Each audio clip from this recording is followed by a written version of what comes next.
It's a beautiful sight outside, beautiful weather here at the Kennedy Space Center, where we welcome you for our live coverage of NASA and SpaceX's launch of Crew-5. I'm Daryl Nail, and with me is NASA astronaut Bob Behnken, who along with Doug Hurley were the first astronauts to fly Crew Dragon into space. Bob, it's great to have you here. You were part of that historic flight. And now here you are back helping us with our launch commentary for today's mission. Well, thank you, Daryl. I'm super excited to be here. A beautiful day to relive my launch experience. Looking forward to it. You certainly will remember this experience well. We've got video recorded from just less than an hour ago of Crew-5 getting suited up in that historic suit-up room. And there you see them.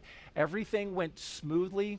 You can see the astronauts there in their spacesuits after getting them fitted and Core tested. Countdown, and those T-minus 3 hours and 23 minutes. The displays are configured for crew ingress on schedule. That's our launch audio. We're going to pause whenever that comes up. But tell me a little bit about those custom flight suits, Bob. Well, Daryl, I've heard those suits referred to as space tuxedos by some of the SpaceX team, and they are custom fit, and they are, what the crew needs to wear in case there was any sort of an issue inside of the capsule. And here they come, Crew-5. Crew they're ready for crew arrival, and crew are walking out of the O&C room now, on schedule. Indeed they are, and there they are. The astronauts of Crew-5 taking their first steps outside as they head to the pad. From left to right, cosmonaut Anna Kikina, Josh Cassada, Commander Nicole Mann, and Koichi Wakata.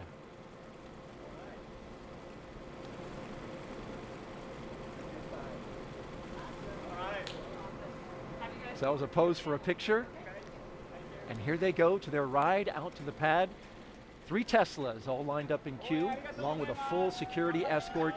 And the folks you see there, family, loved ones. This is a moment to have an exchange, Bob.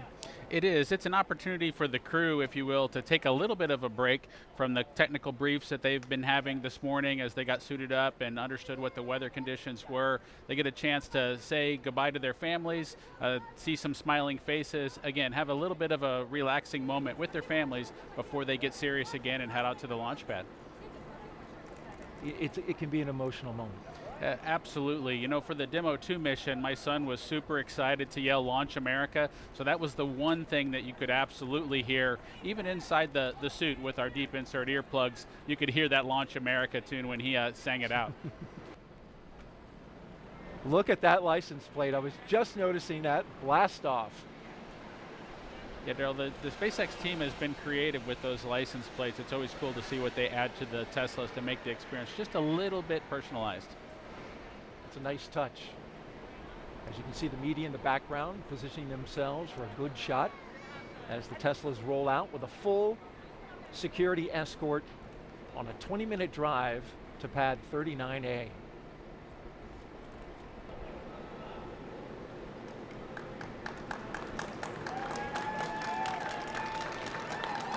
And there they go. Core on countdown, T-minus 3 hours and 15 minutes. Crew are beginning their transport from the O&C room to the pad, right on schedule. There's the call out from the SpaceX team. The crew now departing the Neil Armstrong Operations and Checkout Building. Slow rolling as they make a shot available for all of the media and photographers down there. They're beginning their 20-minute drive with a full security escort across NASA's Kennedy Space Center and out to launch pad 39A. The track they're taking goes through the industrial area and then gets out to the NASA Causeway and the Kennedy Causeway. The weather here at Kennedy is nearly perfect for launch. Let's introduce you now to today's crew. We begin with Nicole Mann. The California native holds a Master of Science in Mechanical Engineering and is a colonel in the Marine Corps. Nicole was selected by NASA in June 2013, and today the Crew-5 commander will be flying into space for the first time. And once she reaches the space station, she'll be the first Native American woman to stay on station. Sitting next to Nicole is Josh Cassada. He grew up in Bear Lake, Minnesota. The physicist and U.S. Navy test pilot flew 23 combat missions. He later became an instructor at the U.S. Naval Test Pilot School, and more recently, he served as the capsule communicator in mission control. But today, he's the pilot aboard Dragon. In the role of mission specialist is veteran Japanese astronaut Koichi Wakata. Altogether, Koichi flew 4 space shuttle missions, a Roscosmos Soyuz, and was on a long-duration stay aboard the International Space Station. Altogether, Koichi has spent 11 months in space, the veteran. And the 4th member, the 2nd mission specialist, is Roscosmos cosmonaut Anna Kikina. She graduated from the Novosibirsk State Academy of Water Transport in 2006. In 2012, Anna officially became a candidate for the position of test cosmonaut. Crew-5 will be Anna's first flight into space as part of the recent resumption of integrated crews on U.S. Crew spacecraft and the Soyuz with the Russian State Space Corporation Roscosmos. All right, the crew taking a turn onto the Saturn Causeway, and this is the road that leads to the Vehicle Assembly Building. Which is notable, Bob, because the astronauts right now taking a similar path to Hurricane Ian as it crossed the state and came over our area. That's the operations and support building behind it, but then behind that, going through here, is the Vehicle Assembly Building. And after studying the data, we learned the storm took that similar path. And as we widen out the view here, you can see, there it is, the Artemis logo, and a great shot of that Vehicle Assembly Building with the crew going by. Now, the Crew-5 launch was delayed several days due to Hurricane Ian taking aim at Florida. And after studying the data, here's the path that we found it took. Take a look at this graphic put together by meteorologists with satellite data. It shows the track through the state. You can see the center of circulation, of course, the devastating impacts to the Fort Myers Beach area, more than 100 people killed, and complete devastation. By the time it crossed our area right there, you can see it came out the other side on Florida. Between pad 39A and 39B, and 39B is where we had our moon rocket, the SLS and Orion spacecraft. But officials here at NASA and the launch team with SLS made the decision to move the SLS indoors, and this is video from that day, 3 days prior. The mighty SLS and Orion spacecraft going into the shelter of the Vehicle Assembly Building as Hurricane Ian passed overhead. It's a 4-mile, 10-hour trek it was that day. And we got winds, Bob, over 96 knots at the top of one of the lightning towers out at pad 39B, so certainly the winds were whipping up high and down below, around 60 knots. It was a good move to put that rocket in the shelter. Yes, it's just remarkable to kind of have seen the track of the storm, have it come right through the Kennedy Space Center, and to be sitting here just a couple of days later getting ready to launch a crew into space. There you see the security vehicle pauses, comes off to the side, and the Tesla vehicles roll on, along with the MRAP in tow. And this begins the part of a really neat experience. Going up the slow grade as they pass the security checkpoint and into the blast danger area. This is an area only for the astronauts and the advanced team, as well as the closeout crew. It's a restricted area. And you go up that slow hill and you're looking right at that rocket. You know, Daryl, as you make your way to the launch pad, you kind of go through layers, if you will, of people that can be near you. So whether that's your family and your guests when you're back at the ONC building, but as you make your way to the pad surface, there are these milestones that you get past where you become more and more alone on your ride into orbit. And so heading up this hill to the launch pad surface, it's definitely a smaller group, and that group continues to shrink all the way to hatch closure. And in your case, until it was just you and Doug Hurley. That's true. It was just Doug and I, and of course all the support team that's reaching out to you via the radio to make sure that they're watching over and making sure that you're ready to head off into space. But it was definitely Doug and I alone with our thoughts. These 4 Crew-5 astronauts now actually on the pad surface. As you can see them driving onto it, there's a track that they just came over that goes around the launch pad. That's a relic from the space shuttle era as well as the Apollo. There's the base of the rocket, and dead ahead, the elevators to the launch tower that will take them up to the top of the Crew access arm and allow them to make entryway into the Crew Dragon.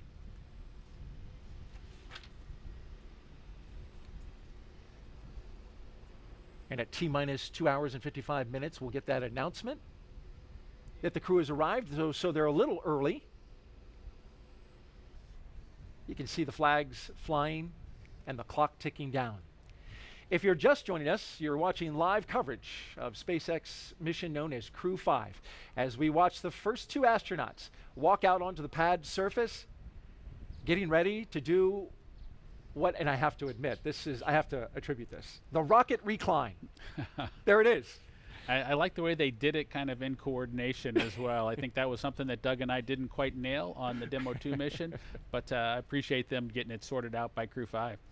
That was Commander Nicole Mann and pilot Josh Cassada that just took that look up, and I mentioned the attribution. That was our voice of mission control. Rob Navius came up with that phrase, so got to give him credit for that, the rocket recline. We'll get the next 2 mission specialists who will do the same move, but for now, they'll go into the elevator, the same elevator, Bob, that you rode on 2 missions aboard the space shuttle and Crew Dragon. That's true, Daryl. That elevator there on the 39 Alpha launch pad is just a wonderful experience to kind of be able to bring it back into the game and be able to fly kind of, if you will, slowly up to the pad surface before making a stairway walk up to the actual location where you walk out to the Dragon capsule. And there we see the top of the elevators where they'll walk out, and this is something that they have rehearsed a few times. Certainly we were here when they rehearsed it the other day during what's called a dry dress rehearsal. Yeah, the crew has been through this before, and like I mentioned a little bit earlier, it is really important to kind of get the nervousness out to have done these operations once before. We can see Nicole and Josh there as they've made their way out of the elevator. They'll walk around the back and make their way up the stairs to the actual walkout area where they'll potentially have a chance to make a phone call, reach out to their family one more time before heading out to the White Room itself and climbing into the ship. And the closeout team right behind them from SpaceX as they greet some of the members of that team with some fist bumps. The telephone you mentioned, Bob, is there on the right-hand side of that hallway there. But what I notice is the astronauts tend to pause right about here because it looks like that is a spectacular view. It is, Daryl. It is their chance. Of course, you know, you've mentioned the rocket recline where they're able to look up at the rocket.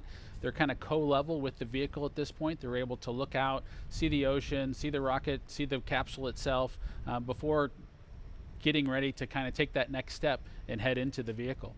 And there you see one of the astronauts doing just that. To the right, they are looking out over Launch Complex 39A and the Space Coast. No doubt having a view that is similar to this from our flight ops team here at Kennedy. What a great shot. On the left there, you've got the launch tower, and that is the crew access arm that bridges the gap between the launch tower and the rocket on the right. And you can see, Daryl, the second 2 crew members getting ready to do their rocket recline, if you will, and get a chance to look up at the vehicle. I know they're excited to get their chance to climb in and strap down. Not quite as perfect and in sync as Josh and Nicole were, but they did a great job. Again, better than Bob and Doug. So better than Bob and Doug, but not quite as tightly choreographed as Nicole and Josh. They nailed it. Nonetheless, they get a great view right before they make their way into their spacecraft, and that will ultimately take them into space. We've got a split screen now. The 2 mission specialists on the left, and to the right, we're tracking our pilot and commander.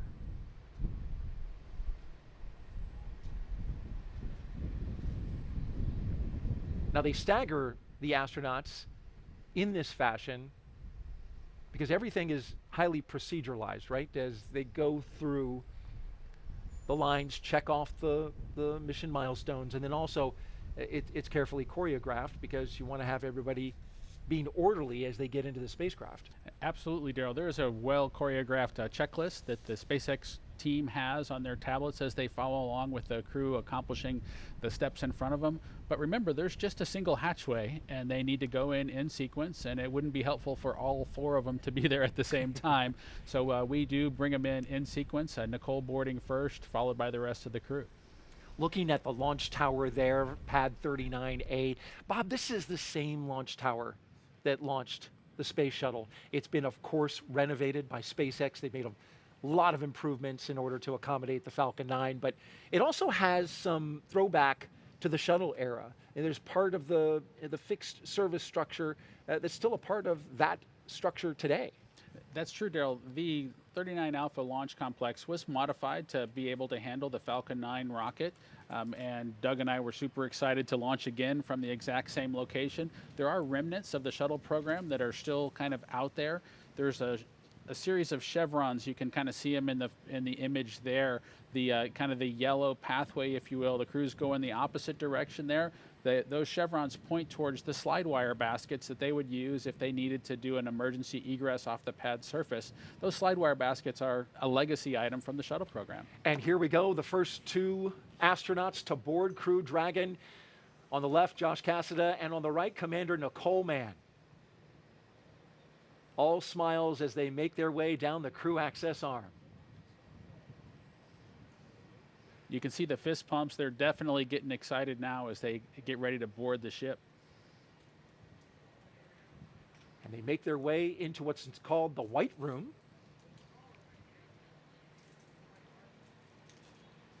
Do a photo op there.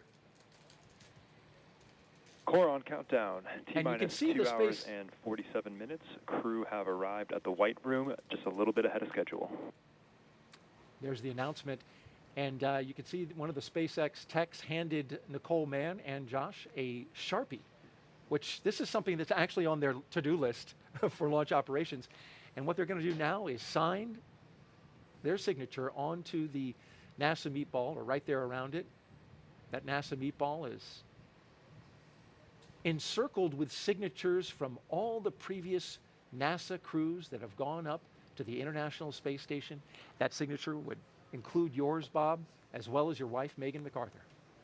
Yes, Joe, that's a nice tradition that the SpaceX team added and allowed kind of Doug and I to get started.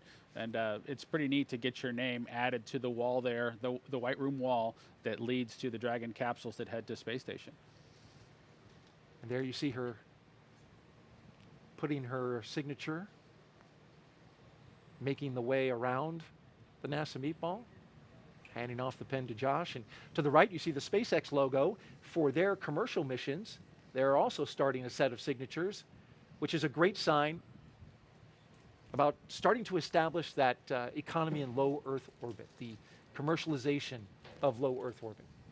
It's exciting to see the economy in low Earth orbit continue to grow, Daryl. It's also exciting to see the cadre of astronauts continue to grow and view that group as our partners of folks who've been to low Earth orbit, who've been into the black of space, and it's just exciting to see that group continue to grow. Our launch weather officer for today, Brian Sizik, from the 45th Space Wing, telling us that we've got a nice high pressure system in the area, Bob, that's keeping everything clear as the first astronaut climbs aboard. Core on countdown at T-minus 2 hours and 44 minutes. Crew have begun ingressing Dragon. And here come our second 2 astronauts, mission specialists Koichi Wakata and Anna Kikina.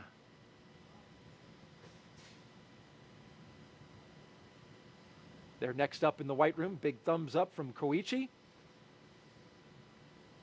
He's the veteran of this group, Bob. We got 3 first-time flyers and a guy that has a lot of experience in space.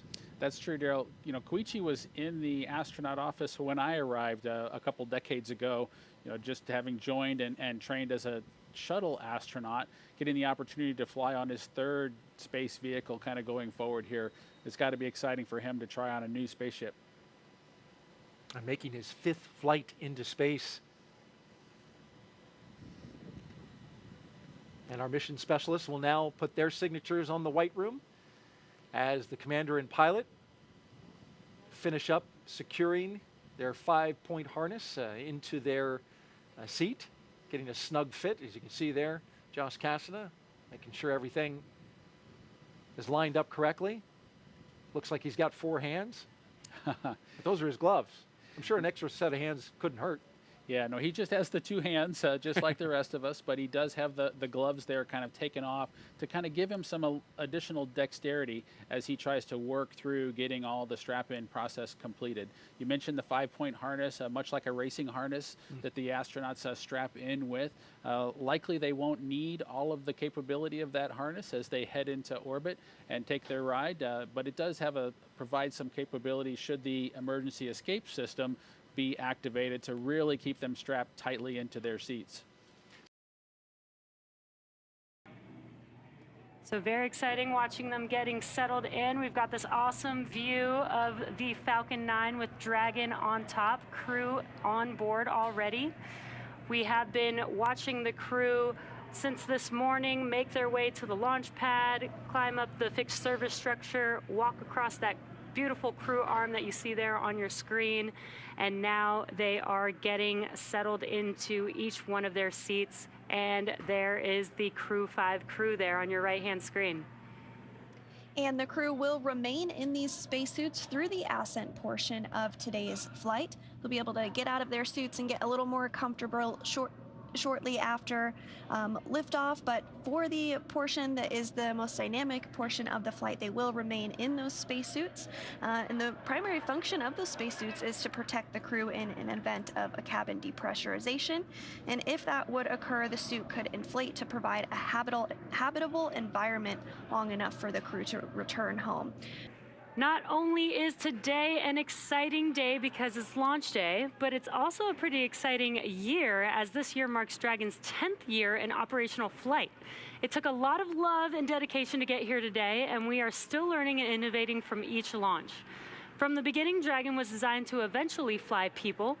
The Dragon hanging from the ceiling next to us was initially flown to certify SpaceX for cargo missions to the space station over 10 years ago, which flew in 2010. Yet a window was added to hint at our plans for flying crew in the near future. Now, of course, the Dragon behind us and the Dragon supporting today's mission, taking Crew-5 to the space station, are very different, a testament to how far we've come. It's been a little over 2 years since we flew Demo 2, which was on May 30th of 2020.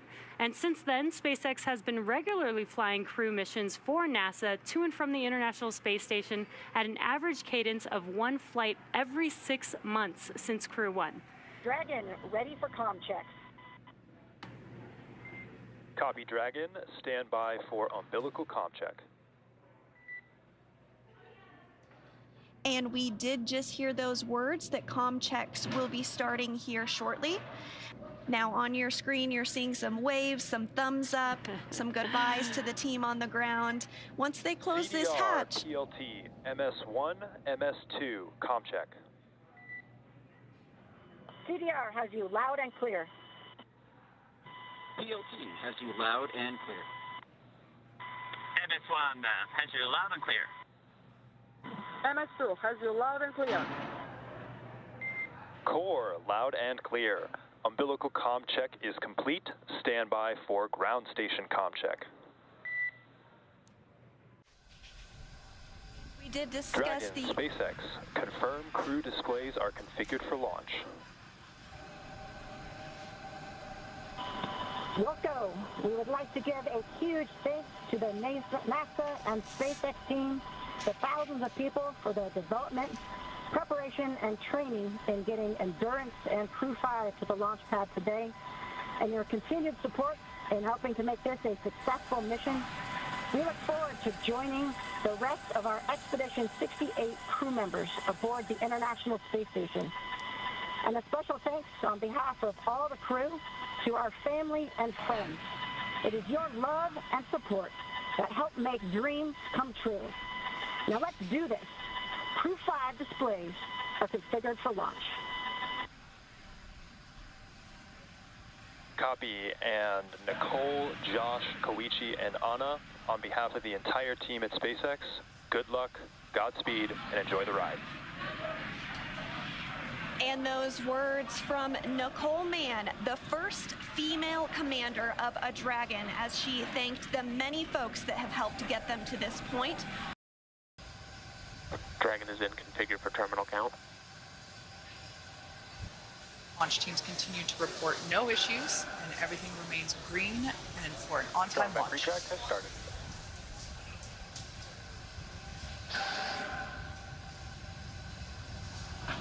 And here in just a couple seconds, you might be able to see the strong back arm as it does begin to retract. As Kate said, it will recline 2 degrees. We can just barely make out that the clamp arms are now beginning to move.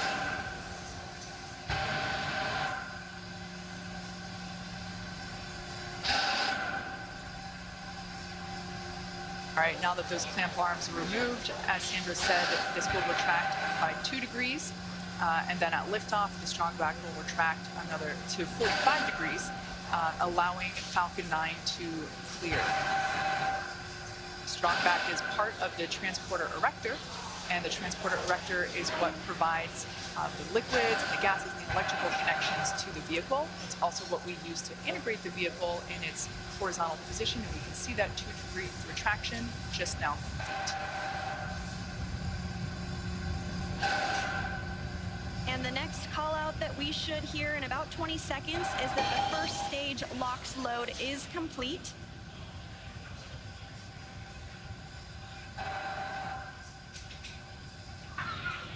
Stage 1 LOX load is complete. And there we go, all of the oxidizer loaded on stage 1. Soon we'll hear that stage 2 LOX load is complete, and that will be the last propellant call out we'll hear today. Now less than 3 minutes until launch.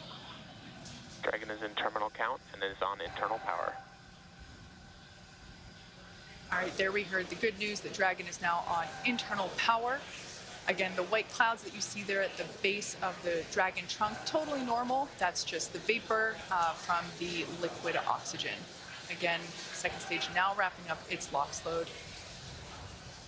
Excuse me, first stage wrapping up its LOX load just a few minutes ago, and now moving toward wrap up of second stage LOX load, which will complete at T-minus 2 minutes. Coming up on 2 minutes until liftoff, standing by for word that stage 2 LOX load has been completed.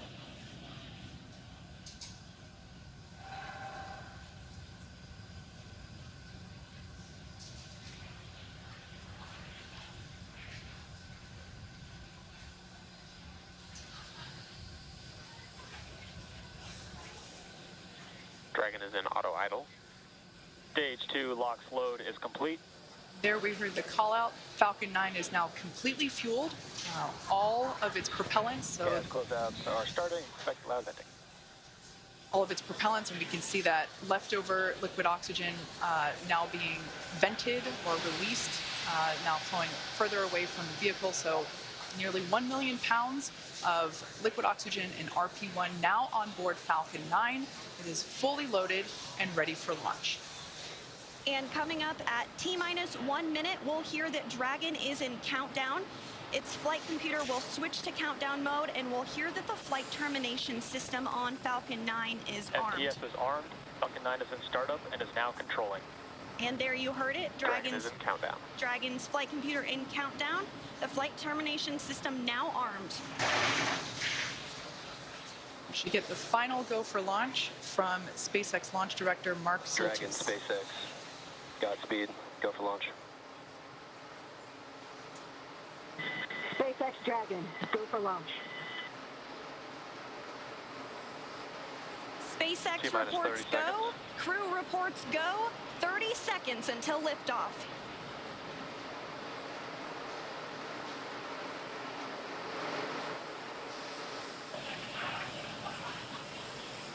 T-minus 15. 10, 9, 8, 7, 6, 5, 4, 3, 2, 1. Ignition. Engines full power. And liftoff.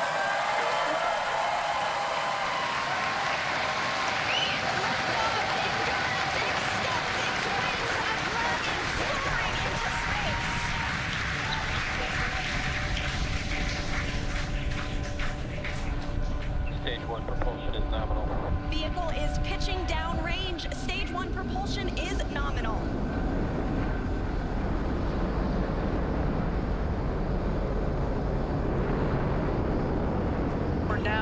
T plus 35 seconds into the 5th rotational crew mission on board Dragon and Falcon 9. Coming up in just a few seconds, we'll hear the call out for stage 1 throttle down. Stage 1 throttle down. Falcon 9 engines throttling down to help pass through the period of maximum dynamic pressure.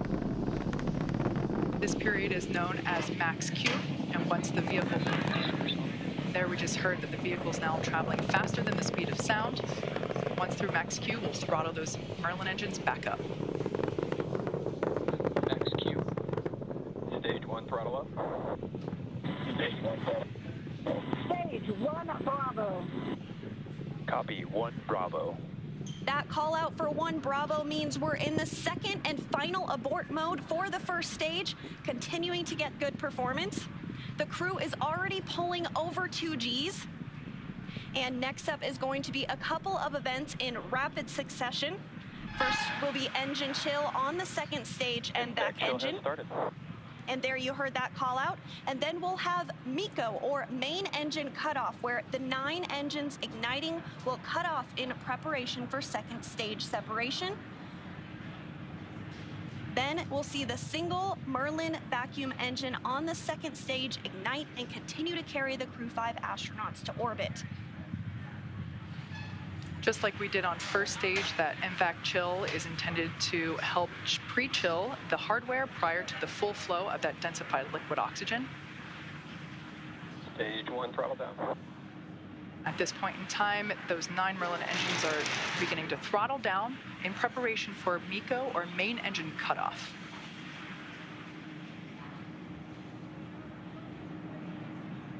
Standing by for MECO. And MECO. Stage 2 Alpha. And stage separation confirmed. Copy, 2 Alpha. There we should see that second engine begin to ignite now. And obviously confirmed by the loud cheer behind us here at Mission Control Hawthorne. And we're also in 2 Alpha for the aborts if needed. Again, second stage is lit and continuing to carry the Crew-5 astronauts into orbit. We're now getting a view of the first stage after that stage separation. The second stage still being illuminated by that single Merlin vacuum engine, and that's on the right-hand side of your screen.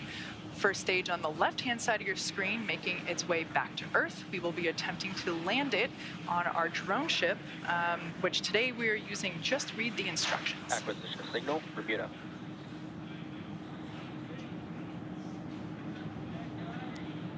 And we did hear that acquisition of the ground station in Bermuda.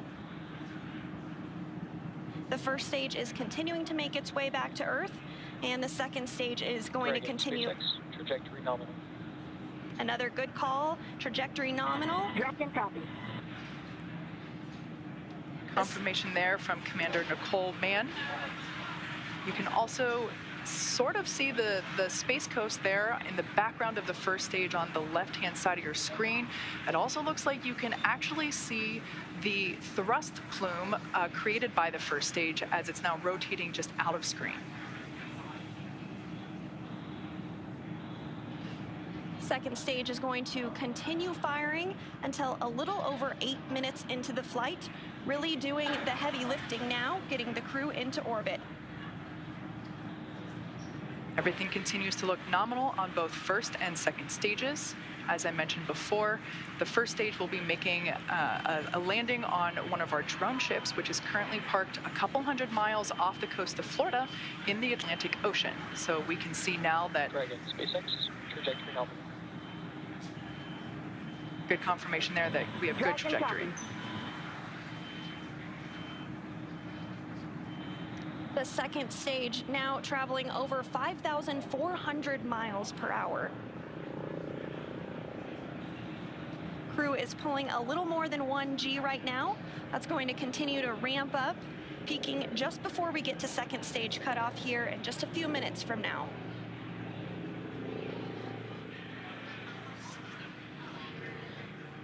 first stage will be performing 2 separate burns, a re-entry burn where we reignite 3 of the Merlin M1D engines on the first stage. We ignite the center engine and 2 radial engines to help slow it down as it re-enters the Earth's atmosphere. And then the second final burn, and that will be the landing burn on our drone ship. And the single MVAC engine that you see. Trajectory nominal. The single MVAC engine that you see on the right of your screen is continuing to fire. We did hear another call out that trajectory is nominal. Crew heading in the direction that they are supposed to be. This single engine can produce over 220,000 pounds of thrust in the vacuum of space. Now over 200 kilometers in altitude.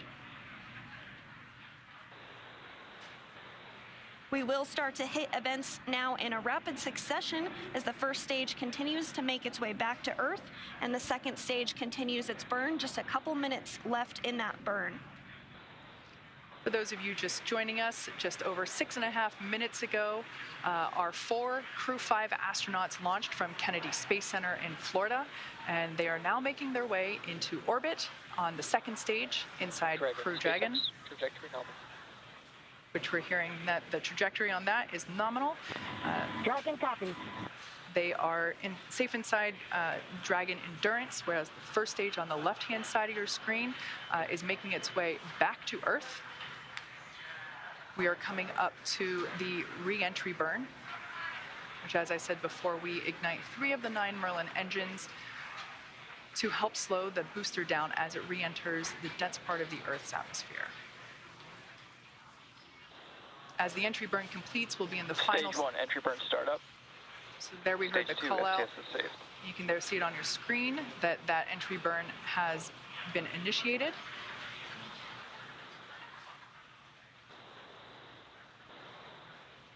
And as that entry burn completes, we'll be in the final different abort phases here shortly, which essentially correspond to areas along the very northeastern seaboard of the U.S. Stage 1, entry burn shut down. Great news, that entry burn was shut down, and then those last all the way across the Atlantic off the coast of Scotland for those abort zones.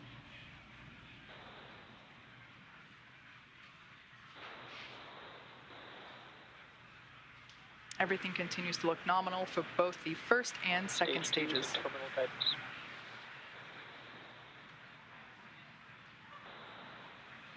And the crew with the second stage still attached is now traveling over 13,000 miles per hour. We're about 10 seconds away from SECO 1. Copy, Shannon. Shannon, Stage 1, transonic. That call out for Shannon, Ireland, indicative of our final abort zone. After this, we'll see second stage shut off, and we'll be listening for confirmation of a good orbit, which tells us the crew and Dragon are exactly where they need to be. And there we had confirmation that the Stage MVAC 1 landing burn. has shut down simultaneously. The entry... Dragon SpaceX, nominal orbit insertion. And you heard that call for a good insertion. We will coast for a few minutes. There we can see the drone ship coming into view as Falcon 9 attempts. Stage 1 landing leg deploy. You can see those landing legs have now deployed.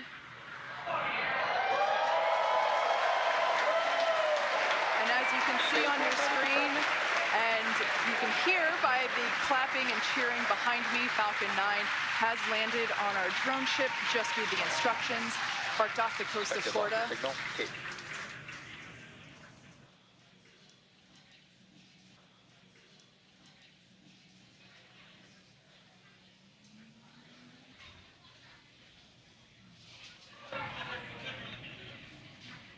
And there is separation. Dragon separation confirmed. And Dragon, decision launch director. Dragon copy, then. Dragon, this is your launch director on Dragon. On behalf of the entire launch and recovery team, it was an honor and a pleasure to be a part of this mission with you. And while October 3rd may belong to the Mean Girls, October 5th will forever belong to Crew-5. Godspeed, Endurance. Cheers.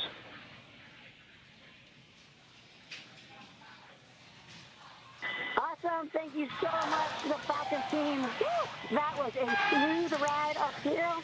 You got 3 rookies that are pretty happy to be floating in space right now, and 1 veteran astronaut who's pretty happy to be back as well. Let's see what you got to say, Coachy. Falcon team, it was a smooth ride, and I see all the 3 happy faces here. Back in 0G, and I appreciate all the help to give us a smooth ride and training. And thank you so much. JAXA の支援隊の皆さん、非常にスムーズな打ち上げでした。打ち上げご支援していただいた皆さん、応援に駆けつけてくださった皆さん、ありがとうございました。この調子でチームワークを持って頑張ります。Thank you for your support. Anya. Thank you, Falcon 9 and our fellow agencies, to Roscosmos, NASA, and JAXA, and SpaceX exactly for giving us that opportunity. We're so glad to do it together. And thank you for everybody, for all people who with us. Спасибо большое всем агентствам Роскосмос, NASA, JAXA и, естественно, SpaceX за предоставленную нам возможность. Мы рады всем экипажам делать то, что мы сейчас делаем. И большое спасибо всем людям, кто сейчас с нами.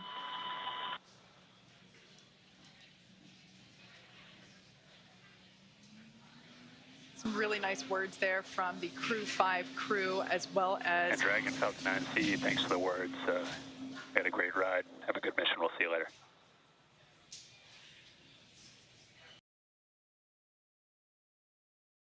And Dragon, cameras are internal. Also getting some great views inside the capsule here, so if you all want to get a chance to talk about your indicator, we'd all love to hear some.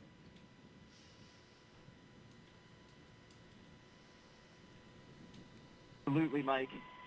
So, a couple years after he come up with his groundbreaking theory of special relativity, Albert Einstein, in his mind, still had a couple loose ends to tie up. While he was sitting in the patent office, because he wasn't famous yet, definitely should have been, he had what his happiest thought of his entire life.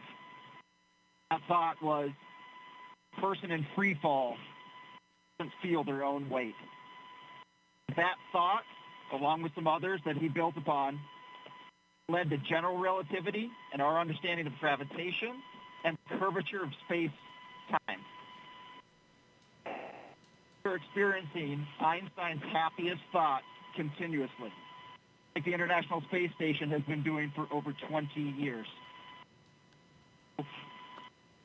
On Crew-5, call this little guy our free fall indicator.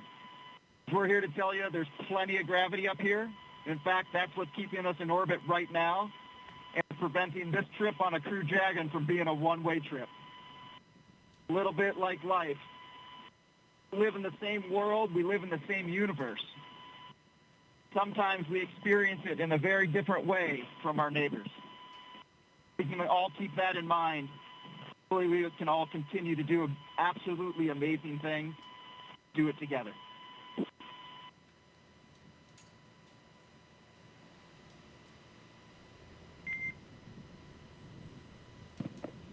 Well, that was excellent, Josh. We appreciate you all taking the chance to share with us some of those special words and some of the meaning to you all.